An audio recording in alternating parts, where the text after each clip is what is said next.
I want you to prayerfully join me as I teach this session. நான் இந்த பகுதியை செய்கின்ற வேளையிலே நீங்கள் ஜெபத்தோடு கூட என்னில் இணைந்திருக்குமாறு கேட்டுக்கொள்கின்றேன். We will look at this now, especially try to identify how we get emotionally hurt. நாங்கள் எப்படியா உணர்வு பூர்வமாக காயப்படுகிறோம் என்று. So I'm going to talk about it, I'm going to tell stories, and I hope you will follow the trend of thoughts. ஆகவே நான் அதை குறித்து பேச போகின்றேன், உங்களோடு சில கதைகளை பகிர்ந்து கொள்ள போகின்றேன். அதே சமயத்தில் நீங்கள் அவை யாவற்றையும் கவனமாக கேட்டு அதை பின்பற்றுவீர்கள் என்று எதிர்பார்க்கின்றேன். I believe one of the ways that people get hurt very often is from the very home that we are born to. நான் நினைக்கின்றேன் முதலாவதாக ஒருவர் தன்னுடைய வீட்டிலே தான் அதிகமாக காயப்படுத்தப்படுகிறார் என்று. God has so designed that a man and woman comes into a sexual union and a child is born. தேவன் தாமே வடிவமைத்துள்ளார், ஒரு ஆணும் பெண்ணும் பாலியல் ரீதியாக உறவு கொண்டு அப்பொழுது அவர்களுக்கு அங்கே பிள்ளை பிறக்க வேண்டும் என்று. And when the child is born, God has so designed that the mother plays an important role with the development of the child, especially in terms of loving. அப்படியே அந்த பிள்ளை பிறக்கிற வேளையிலே தேவன் தாமே ஒரு தாயை வடிவமைத்துள்ளார், அந்த பிள்ளையை வளர்த்து கட்டி எழுப்பதில் ஒரு பெரிய பங்களிப்பை செய்வதற்கு. When a child is born, the mother takes the child to her breast and feeds the child, and that is the moment of the closest bonding that takes place between the mother and the child. ஒரு பிள்ளை பிறந்த வேளையிலே தாய் அந்த பிள்ளையை எடுத்து தனது மாரோடு அணைத்து அதற்கு பால் புகட்டுகின்றாள். அந்த வேளையிலே தான் அந்த தாய்க்கும் அந்த பிள்ளைக்கும் உள்ள உறவானது மிகவும் இறுக்கமாக கட்டி எழுப்பப்படுகின்றது. And God has designed a woman's body in such a way that she takes the child to the very close to her heart, and that's where the bonding takes place. And it is not just milk, there's a bonding, and there are chemicals that come with the mother's milk that joins the mother and the child to one another. ஒரு பெண்ணை ஆண்டவர் வடிவமைத்துள்ளார். எப்படி என்று சொன்னால், அவள் அந்த குழந்தையை தன்னுடைய மாரோடு எடுத்து அணைக்கின்ற வேளையிலே அங்கே ஒரு பின்னி பிணைந்த உறவு ஏற்படுகின்றது. அதே சமயத்திலே சில ரசாயன பொருட்கள் சுரக்கின்றன, அந்த உறவை மீண்டும் ஆழமாக கட்டி எழுப்பக்கூடியதாக. And so now listen to this. The mother provides the security and love, and the father's body is so designed, he has a stronger voice and he has stronger hands. So when the father talks to the child, he hears the strong voice of the father, there is security, and when the child is being carried by the father, he provides that emotional support of security. ஒரு பெண்ணை ஆண்டவர் வடிவமைத்துள்ளார். அவள் மென்மையாக அந்த பிள்ளை தன்னோடு அணைத்து மாரோடு அணைத்து அவள் காரியங்களை செய்கின்ற வேளையிலே அங்கே ஒரு உறவு பின்னி பிணைந்து ஆழமாக ஏற்படுகிறது. அதே சமயத்திலே ஒரு ஆணை தேவன் வடிவமைத்துள்ளார். அவனை கொஞ்சம் கரடு முரடாகவும் கொஞ்சம் பெரிய தோற்றத்தோடும் அவர் பேசுகின்ற வேளையிலே அவருடைய கரடு முரடான அந்த சத்தத்தை அந்த பிள்ளை கேட்கின்றது. அங்கே அந்த பிள்ளைக்கு ஒரு பாதுகாப்பு உணர்வு ஏற்படுகின்றது. So when the mother provides that love, the father provides that security, and when the father and mother live in a great union with each other with happiness, it creates a home of grace and a home of security. தாய் தன்னுடைய அன்பை வெளிப்படுத்துகிறார், தகப்பன் தன்னுடைய பாதுகாப்பை அந்த பிள்ளைக்கு வெளிப்படுத்துகிறார். அப்பொழுது அவர்கள் அந்த இருவரும் சேர்ந்து கட்டி எழுப்புகின்ற அந்த இல்லமானது அன்பினாலும் கிருபையினாலும் நிறைந்து இருக்கின்றது. அங்கே சந்தோஷம் இருக்கின்றது. அந்த பிள்ளைக்கு அது ஒரு பாதுகாப்பு உணர்வை தருகின்றது. In this context, the child knows, my mother loves me unconditionally, my father loves me unconditionally, and the environment causes the child to grow in love. பிள்ளைக்கு அப்பொழுது தெரிகின்றது, எந்தவித எதிர்பார்ப்பும் இல்லாமல் என்னுடைய தாயும் என்னுடைய தந்தையும் என்னை நேசிக்கின்றார்கள் என்று. அது அந்த பிள்ளைக்கு அன்பிலே வளர்வதற்கு ஏதுவாக இருக்கின்றது. So the child grows in love, but now let me pose the question.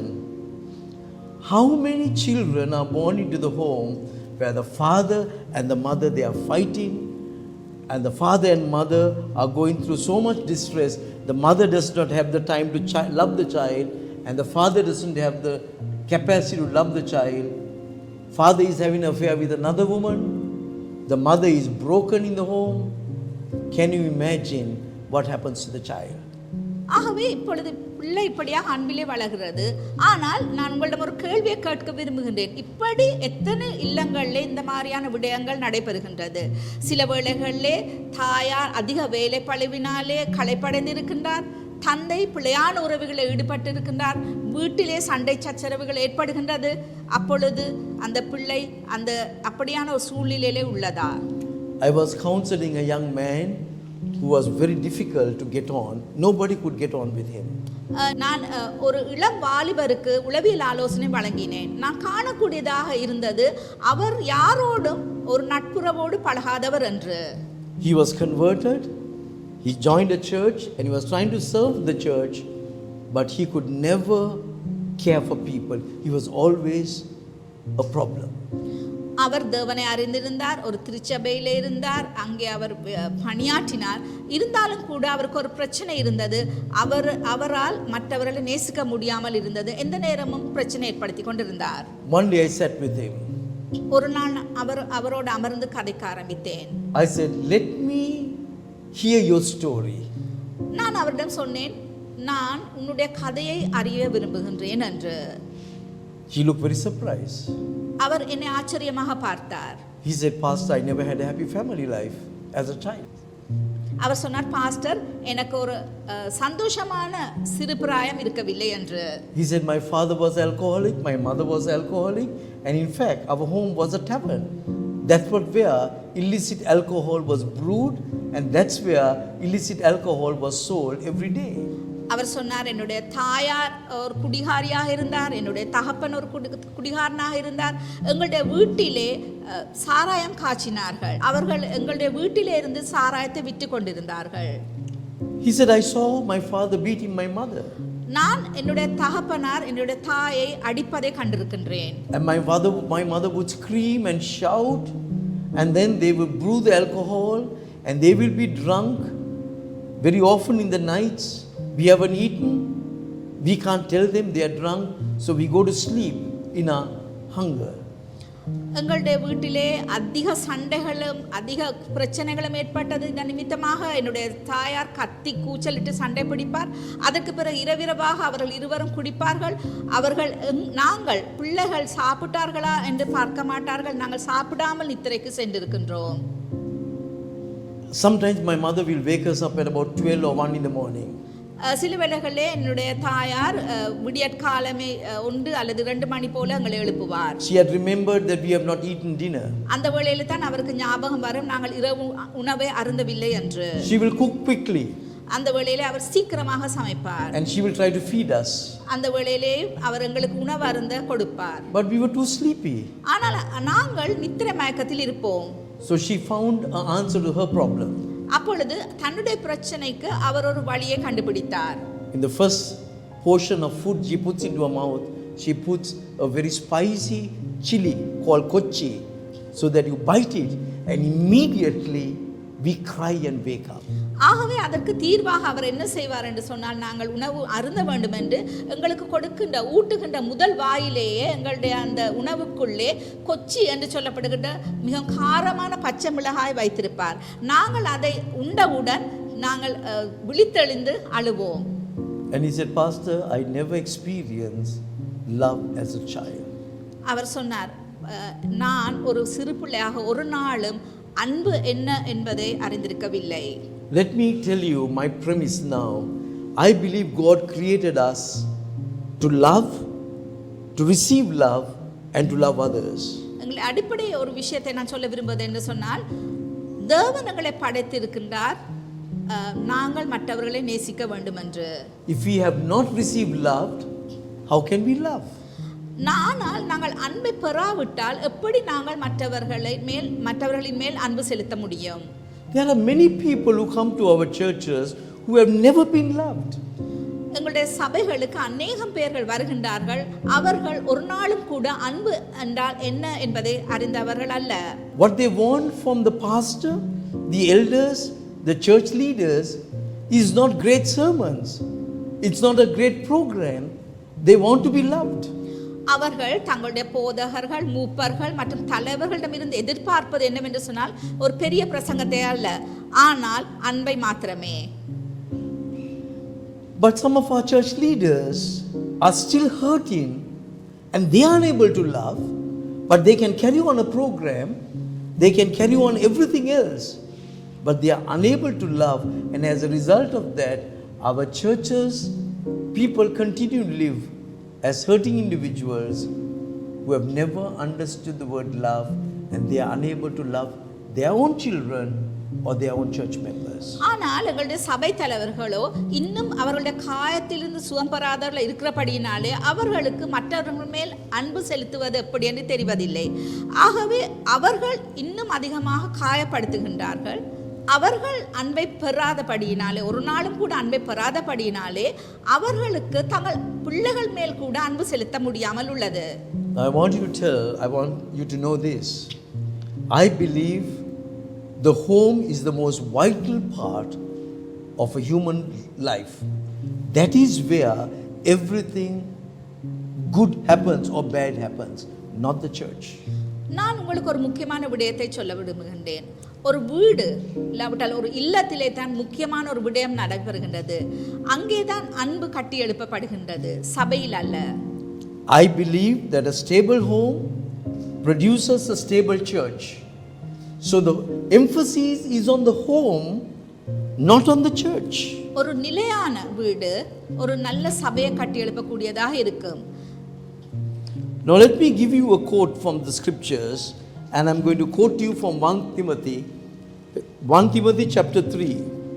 Here is a trustworthy saying: whoever aspires to be an overseer desires a noble task. Now the overseer is to be above reproach, faithful to his wife, temperate, self-controlled, respectable, hospitable, able to teach, not given to drunkenness, not violent, but gentle, not quarrelsome, not a lover of money. He must manage his own family well and see that his children obey him, and he must do so in a manner worthy of full respect. In verse 5, if anyone does not know how to manage his own family, how can he take care of God's church? Can you hear that? If you do not know how to manage your own family. So if you don't build a stable family, you disqualify to be even a leader of the church. ஆகவே நாங்கள் இந்த வேளையிலே வேதாகமத்திலிருந்து ஒரு சிறிய பகுதியை பார்ப்போம். 1 தீமோத்தேயு 3வது அதிகாரம் 1-5 வரை. நான் இப்பொழுது அதை உங்களுக்காக வாசிக்கின்றேன். கண்காணிப்பை விரும்புகிறான், நல்ல வேலையை விரும்புகிறான், இது உண்மையான வார்த்தை. ஆகையால் கண்காணியானவன் குற்றச்சாட்டப்படாதவனும் ஒரே மனைவிட புருஷனும் ஜாக்கிரதை உள்ளவனும் தெளிந்த புத்தி உள்ளவனும் யோக்கியதை உள்ளவனும் அந்நியரை உபசரிக்கிறவனும் போதக சமர்த்தனுமாய் இருக்க வேண்டும். அவன் மதுபான பிரியனும் அடிக்கிறவனும் இழிவான ஆதாயத்தை இச்சிக்கிறவனுமாய் இராமல் பொறுமை உள்ளவனும் சண்டை பண்ணாதவனும் பண ஆசை இல்லாதவனுமாய் இருந்து, அதற்கு மேலுமாக சொல்லப்படுகிறது, தன் சொந்த குடும்பத்தை நன்றாய் நடத்துவதும் தன் பிள்ளைகளை சகல நல்லொழுக்கம் உள்ளவர்களாக கீழ்ப்படிய பண்ணுகிறமாய் இருக்க வேண்டும். ஒருவன் தன் சொந்த குடும்பத்தை நடத்த அறியாதிருந்தால் தேவனுடைய சபையப்படி விசாரிப்பான். Now you notice in this passage, it's not talking about gifts and abilities. The only gift talked is the ability to teach. Everything else has to do with character. இங்கே நாங்கள் காணக்கூடியதாக இருக்கின்றது, ஒருவனுடைய அவனுக்கு இருக்கின்ற தாளந்துகளில் அல்ல, ஆனால் அவனுடைய நல்லொழுக்கம் எப்படி இருக்க வேண்டும் என்பதுதான் இங்கே சொல்லப்படுகின்றது. He must manage his own family well and see that his children love him, and he must do so in a manner worthy of full respect. தன் சொந்த குடும்பத்தை நன்றா நடத்துறவன் தன் பிள்ளைகளை சகல நல்ல ஒழுக்கமாக கீழ்ப்படிய பணமாக அவன் இருக்க வேண்டும். But now here is my question. As a senior leader now, I spend a lot of time counseling pastors and younger leaders, and I'm beginning to find that the home is in a mess. But we have paid attention to build big churches, but sooner or later that ministry is going to crash because it has no solid foundation. ஒரு மூத்த போதகராக ஒரு விடயத்தை நான் உங்களுக்கு முன்னாலே சொல்ல விரும்புகிறது என்றது, அநேக நேரங்களில் என்ற நேரத்தை நான் செலவிடுகின்றேன் சபை போதவர்களோடும் தலைவர்களோடும். அங்கே நான் காணக்கூடியதாக இருக்கிறது அவர்களுடைய இல்லங்களில் அவர்கள் வீடுகளிலே அநேக பிரச்சனைகள் இருக்கின்றது. Now your experience might be, I don't know, like the friend that I quoted, where the family was drunkenness. And if you are coming from that kind of a background, you are definitely hurting a lot. உங்களுடைய அனுபவம் எப்படியானது என்று தெரியவில்லை. சில வேளையிலே நான் ஏற்கனவே சொன்ன அந்த கதையை போல ஒரு குடிகார குடும்பத்திலிருந்து வந்த ஒருவரை பற்றி நான் சொன்னேன். அப்படியாக கூட நீங்கள் காயப்பட்டிருக்கலாம். But don't give up.